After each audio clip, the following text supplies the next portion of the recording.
এমন এমন কিছু জিনিসের প্রয়োজন হয় বা এমন এমন কিছু জিনিস আমরা ইউজ করি যেগুলো কিন্তু আমাদের কাজকে অনেকটাই সহজ করে তোলে, তাই না? বিশেষ করে রান্নাঘরের কোনো ইলেকট্রনিক ডিভাইস বা রান্নাঘরের কোনো জিনিস যদি আমি কিনতে পারি, সেক্ষেত্রে কিন্তু আমার মনের মধ্যে একটা হ্যাপি ফিল হয়।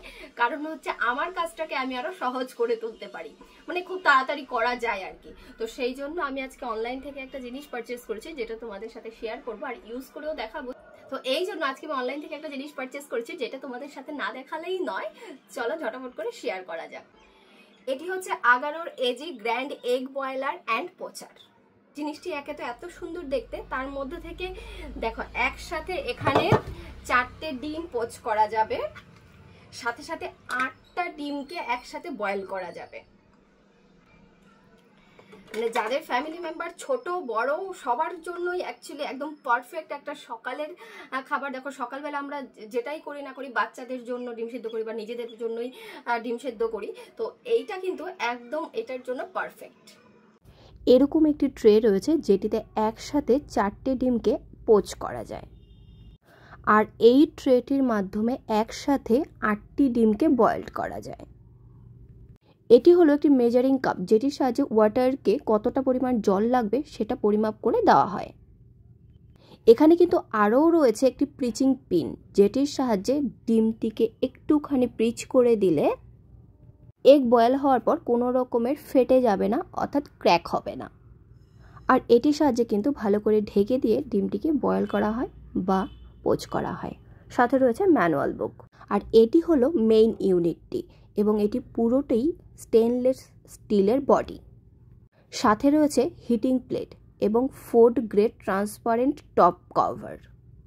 এটি শুধুমাত্র এগ বয়েলার কাম পোচারই নয়, এটির সাহায্যে কিন্তু ভেজিটেবলকেও খুব সুন্দরভাবে স্টিম করা যাবে, এবং সফট মিডিয়াম হার্ড এই 3 মোডেই কিন্তু বয়েলড করা যাবে। ডিম বলো ভেজিটেবল বলো সব কিছুই। ওয়াটার মেজারমেন্ট কাপের সাথে এখানে কিন্তু একটা প্রিচিং পিন রয়েছে, যেটির সাহায্যে কিন্তু ডিমটিকে এইরকম হালকাভাবে প্রিচ করলেই ডিমটি ফেটে যাবে না বা ক্র্যাক হবে না। এই জন্য আমি প্রিচ করে ডিমটিকে বসিয়ে দিলাম, এবং আমি এখানে হার্ড বয়েল করব, এই জন্য আমি আমার মেজারমেন্ট অনুযায়ী জল দিয়ে এটিকে বসিয়ে দিলাম। আর এখানে কিন্তু একসাথে 8টি ডিম সেদ্ধ করা যাবে। আমার যেহেতু একটা প্রয়োজন, তো সেই কারণে আমি একটাই করলাম। ব্যাস, এবার লিডের সাহায্যে ঢেকে দিয়ে অন বাটনটিকে প্রেস করে দিলাম। এইরকম ব্লু কালারের লাইট ব্লিঙ্ক হতে থাকবে। যখন কিন্তু ডিমটি বয়েল হয়ে যাবে, তখন কিন্তু ব্লু কালারের লাইটটি আপনা আপনি বন্ধ হয়ে যাবে। আমি যেহেতু হার্ড বয়েল খাবো, সেই কারণে আমার টাইম লেগেছে 11 থেকে 15 মিনিট মতো। ব্যাস, এবার তোমাদের সাথে শেয়ার করি যে আমি ডিম পোচটা কী করে করব।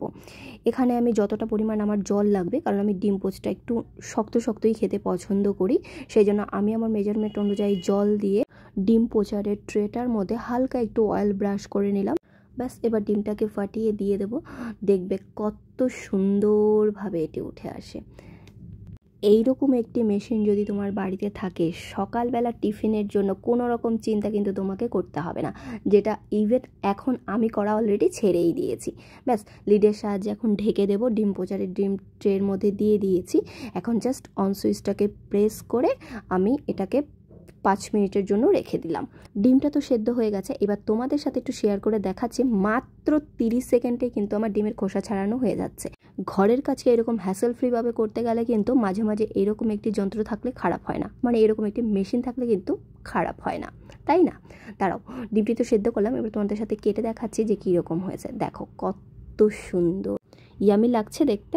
দাঁড়াও, এটিকে আরেকটু ইয়াম্মি করার জন্য এটির উপর দিয়ে একটু বিট নুন ছিটিয়ে দিলাম, আর সাথে দেব হচ্ছে অল্প একটুখানি গোলমরিচের গুঁড়ো। কি ইয়াম্মি লাগছে না দেখতে? দাঁড়াও, ডিম বয়েলটা তো হয়ে গেল, এইবার আমি পোচটাও তোমাদের সাথে শেয়ার করছি যে পোচটাও কত সুন্দরভাবে ইজিলি একদম সহজ উপায়ে এই মেশিনটির সাহায্যে আমি করে নিয়েছি। দেখো একদম দারুণভাবে হয়ে গেছে, আর একসাথে কিন্তু 4টে ডিমের পোচ করা যাবে এটিতে। আর আমি যেহেতু একটু হার্ড ডিম পোচ খাই, সেই কারণে একটু শক্তই করেছি, দেখতেই পাচ্ছ। যে কোনো জিনিসই যদি একটু যত্ন করে রাখা যায় তবে কিন্তু অনেক দিন টেকে, তাই না? তো সেই কারণে এটিকে ইউজ করার পর খুব ভালোভাবে পরিষ্কার করে নিতে হবে, কিন্তু মেইন ইউনিটটি কিন্তু কোনোভাবেই জলে ডোবানো যাবে না বা জল দিয়ে ভেজানো যাবে না। এটিকে এরকমভাবে মুছে পরিষ্কার করে নিতে হবে। একবার ইউজ করার পরেই মুছে পরিষ্কার করে রাখলে দীর্ঘদিন জিনিসটি ভালো থাকবে।